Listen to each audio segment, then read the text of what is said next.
Bonjour. Alors, pour une fois, je vais faire une vidéo sérieuse. Alors, je m'adresse à mes abonnés, même si j'en ai pas beaucoup, je m'adresse quand même à eux. Et je m'adresse à ceux qui, de façon hasardeuse, se perdraient dans mes vidéos.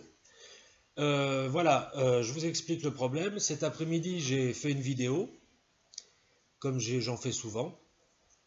Le plus que j'ai fait, j'en ai fait 4 pendant une semaine, je ne sais plus quand. Et le principe de ma chaîne, c'est de voir l'actualité en interprétant des personnages ou en parodiant d'autres personnages. Je précise que les personnalités connues, ce ne sont pas des imitations. Sinon, ce serait vraiment très mauvais. Non, ce sont des parodies. Je les parodie en essayant de ne pas être trop éloigné d'eux. Et apparemment, ça pose problème à YouTube. Oui, parce que j'ai donc fait cette vidéo et je l'ai mise en ligne. Seulement, YouTube m'a envoyé un message pour me dire qu'il supprimait la vidéo. Tout simplement. La vidéo s'appelait Le bordel français. Alors, il y a marqué que j'ai la possibilité de faire appel de cette décision par mail, chose que je ne ferai pas parce que je n'ai pas que ça à faire. Mais je fais cette vidéo justement pour répondre quand même à ça, parce que j'appelle ça de la censure. Voilà. Je veux dire, je suis pas une célébrité, je suis pas, et je veux dire, même les pauvres abrutis dans mon genre se font censurer, ce qui devient quand même grave.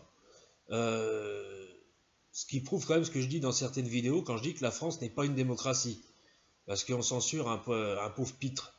C'est tout ce que je suis.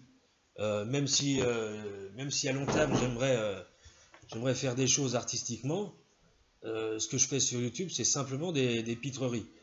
Alors, pour l'instant, je pense pas supprimer ma chaîne, mais je crois que si ça continue, je vais le faire, parce que si c'est pour qu'on nous muselle au moindre truc, enfin, ça va pas, quoi. Et le problème, c'est qu'ils expliquent pas.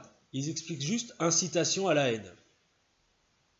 Ma vidéo incite à la haine, ce qui est quand même drôle, ce qui fera sûrement rire ceux qui me connaissent, qui vont regarder ça, ils vont dire ah bon.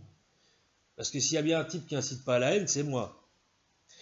Je pense que YouTube a un gros problème, c'est qu'ils ne connaissent pas le second degré. J'irais même le 4e degré. Et quand on parodie un personnage, on s'adapte à ce qu'il dit et à sa personnalité, sans forcément les reproduire à l'identique, mais en s'y approchant au plus près. Alors dans cette vidéo, dans chacune de mes vidéos, il y a un personnage ou une personnalité qui fait de la présentation. Vous voyez, un peu comme ce que je fais là.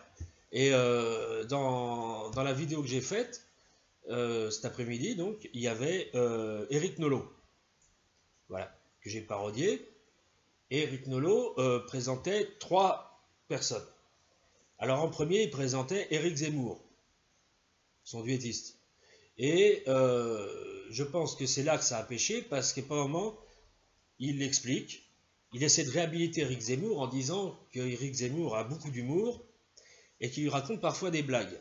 Il en raconte une, qui d'ailleurs lui-même ne le fait pas rire, et cette blague est franchement extrêmement raciste. Et il ne rit pas, lui. Hein. Et le but n'était pas de faire rire les gens avec cette blague. C'était pour montrer que ce genre de blague, c'était vraiment bon. Je ne vais pas la raconter ici parce qu'on va me censurer encore une fois. Et puis, après, il y a Éric Zemmour. Enfin, du moins, ce que j'en fais. Et il débat avec Karim Zeribi. Et il dit clairement en résumé, il veut dire dans ce qu'il dit qu'il est forcément mauvais puisqu'il a des origines arabes. Mais ça, c'est une manière de dénoncer par l'humour. Mais apparemment, même ça, on n'y a plus droit. Donc, voilà. Ensuite, bon, le deuxième personnage qui est présenté, c'est Yannick le Bâtard.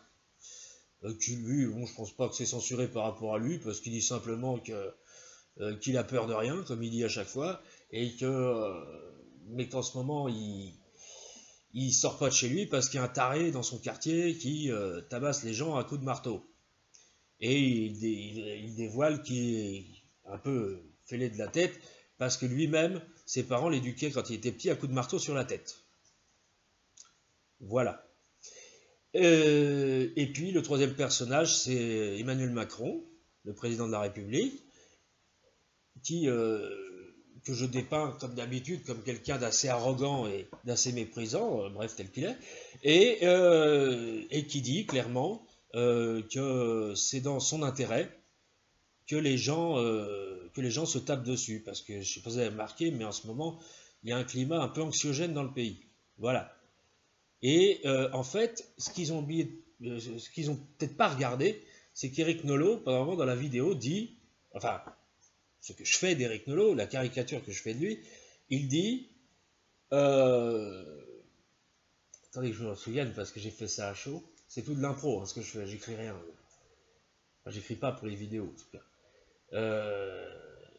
Et puis si ça continue comme ça, je vais bientôt plus en faire, hein, je vous le dis franchement. Oui, il dit qu'il faut que les gens arrêtent de se taper dessus comme ça les uns les autres, et que on peut très bien, enfin, en résumé, il veut dire par là qu'on peut très bien cohabiter entre gens d'origine différente. Voilà. Moi, je trouve que c'est un message plutôt positif. S'ils appellent ça de l'appel à la haine, bon, bah, écoutez, voilà. Donc, pour l'instant, je peux dire qu'il y aura une prochaine vidéo, hein. Mais honnêtement, ça va vite me gonfler cette affaire. Voilà.